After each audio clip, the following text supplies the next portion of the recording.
Magdiwang kayo't magsaya, sa langit ay liligaya, gagantimpalaan tuwina.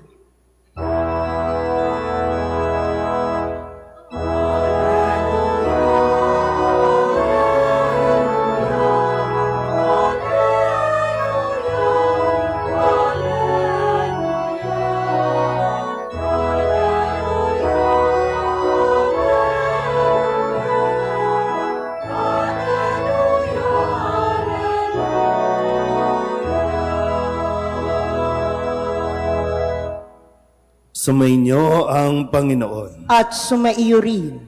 Ang mabuting balita ng Panginoon ayon kay San Mateo. Papuri sa iyo, Panginoon.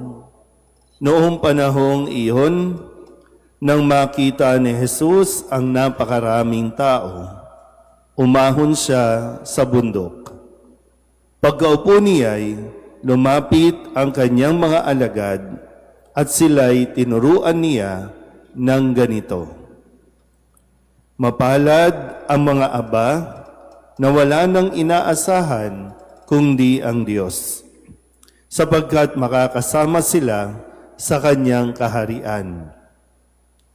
Mapalad ang mga nahapis, sapagkat tatamuhin nila ang ipinangako ng Diyos. Mapalad ang mga nagmimithing makatupad sa kalooban ng Diyos, sapagkat ipagkakaloob sa kanila ang kanilang minimithi. Mapalad ang mga mahabagin, sapagkat kahabagan sila ng Diyos. Mapalad ang mga may malinis na puso, sapagkat makikita nila ang Diyos. Mapalad ang mga gumagawa ng daan sa ikapagkakasundo, sapagkat sila'y ituturing ng Diyos na mga anak niya.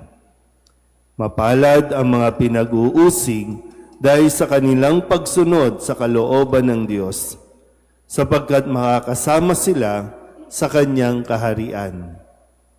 Mapalad kayo kapag dahil sa akin inaalimura kayo ng mga tao, pinag-uusig at pinagwiwikaan ng lahat ng uri ng kasamaan na pawang kasinungalingan.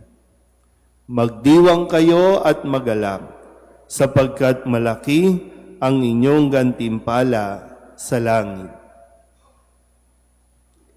Ang mabuting balita ng Panginoon. Pinupuri ka namin, Panginoong Hesukristo. Isang magandang umaga po sa inyong lahat. Tayo po ay nasa ika-4 na linggo sa karaniwang panahon at ngayon po ay tinatawag din Pro-Life Sunday at araw ng panalangin para sa mga laban sa human trafficking. At ngayong linggong ito, muli inaanyayahan tayo na suriin ang ating mga sarili at nawa pagkatapos ng ating pagdiriwang ay makapagpasalamat tayo sa Panginoon at makita natin kung gaano tayo kapalad. Sabihin niyo nga po, mapalad. Ulit, mapalad. Yan. Sa tingin niyo ba sa puntong ito ng buhay natin, no? Dahil karamihan naman sa 5:30 mass goers, matatanda na. Pero maganda rin kasi na sa puntong ito, yung pang magkaroon tayo din ng self-evaluation, di ba, no? Na ano ba nangyari sa buhay natin? At lalong-lalo na malapit na tayong humarap sa Diyos at sana makaharap nga natin ang Diyos. Pero ngayon pa lang, masasabi ba natin na mapalad tayo?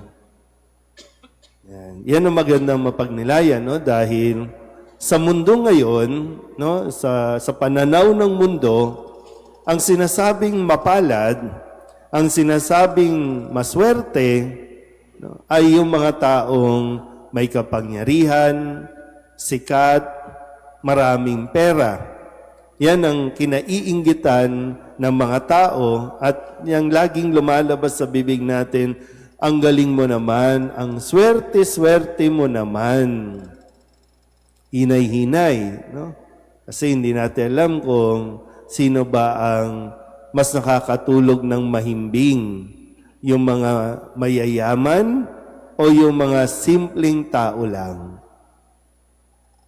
Kayo ba nakakatulog ng mahimbing? Uy, wag sa misa matulog, di ba, no?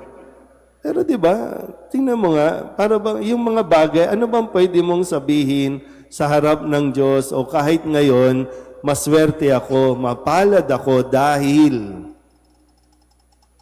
Ulitin ko po, no? Kasi ang pananaw ng mundo, kapag marami kang pera, mapalad ka.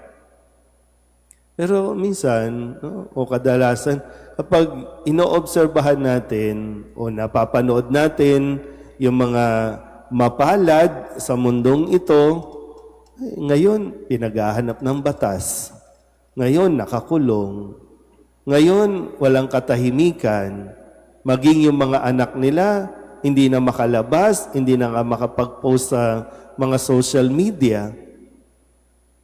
Kung dati nabibili, kayang bumili ng napakamamahal na damit, isang suotan lang, kayang kumain sa halagang libo-libo sa isang kainan lang.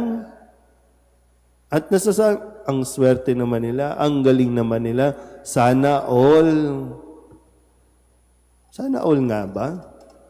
Yun ang pananaw ng mundo. Kaya ngayon, binibigay sa atin ni Kristo, ganito ang pag-iisip ng Diyos. Ito ang pananaw na dapat natin muling matutunan, ang pagiging mapalad. Kaya nga sa umpisa pa lang, no, maging ang ating salmon tugunan, mga aba ay mapalad, Diyos ang hari nila. Huwag natin pakaisipin, ha? At huwag nyo rin isipin nyo, galit ba si Jesus sa mayayaman, sa maraming pera, sa mga sikat? Hindi naman. Pero kampi ba ang Diyos sa mga mahihirap? Ang mga inaapi, hindi rin basta ganun lang. Kasi laging, pakatandaan natin, hindi porket mahirap, mapalad na. Kasi ang kasunod, sabi, mapalad ang aba na walang inaasahan kundi ang Diyos. Marami ang sinatawag natin na mahirap, pero hindi pa rin kumakapit sa Diyos. Mahirap, mga aba na, pero wala pa din dito sa simbahan. Kanino kumakapit? Doon sa mayayaman, hindi sa Diyos. Kanino umaasa? Doon sa mga may kapangyarihan, hindi sa Diyos. Pero sinasabi ni Kristo, mapalad ang mga aba, mapalad ang mga tao na kahit inuusig, nananatili at pinipili nilang maging mabuting tao. Mapalad ang mga aba na kahit na mahirap ang buhay, hindi gumagawa ng masama. Kaya nga, di ba, sabi ko kanina, nag-aalay tayo ng panalangin ngayon para sa laban, sa, ang Tagalog ng human trafficking. Yung pangangalakal ng kapwa-tao. Maraming yumaman dahil ang kapwa-tao ibinibenta. Ang kapwa-tao ginagamit. Ang kapwa-tao ay inaapi. Marami nga, di ba? No? Kaya nga, human trafficking. Kumikita dahil nagbebenta ng tao. Hindi lang yung tao per se, yung mga bahagi ng tao, kukunin at ibebenta. Naalala niyo pa ba yung prinsipyo ng mga magulang noon na sana prinsipyo pa rin na naipamana? Di ba ang sabi, di bali nang magdildil ng asin, wag lang magnakaw. Di bali nang magdildil ng asin at mantika o toyo, basta't ang maipakain mo sa iyong anak, sa iyong pamilya, ay galing sa marangal na paraan. Buhay pa ba yan sa inyong pananaw? O, wala na yan, Father. Okay lang magnakaw, basta fried chicken ang ulam. Diba? Ang dali nating isuko ang prinsipyo natin eh. Dati talagang malinaw sa atin. Alam ko, gipit ka, nangangailangan ka, pero kapag may napulot kang pera, hindi mo yan kukunin, isa sa uli mo. Ganun ang pananaw natin noon eh. Kaya matindi ang laban ngayon eh. Bawat panonood mo ng social media, ng TV, ito yung sinasabing paraan ng mundo. At nakakatukso at marami ang natutukso. Mahirap maging mahirap, totoo yan. Pero, o pwede tayong, di ba, yung simpleng pamumuhay na hindi sa atin, hindi tayo ilalayo sa Diyos. Kaya kailangan din natin nakikita, no? Ang tagumpay ba natin, ang karangyaan, ang kayamanan, ito ba ay naglalayo sa atin sa Diyos? Kasi kung ito ay naglalayo sa atin sa Diyos, piliin mo na manatili sa Diyos. At yun ang tunay na mapalad. Yun ang tunay na maswerte. Tayo, no? At least kahit papano, simple lang ang buhay, nandito ka sa simbahan. Maraming mayaman, maraming may kapangyarihan, walang oras sa Diyos, at dahil sa kanilang katayuan, nasasabi nilang, hindi ko kailangan ng Diyos.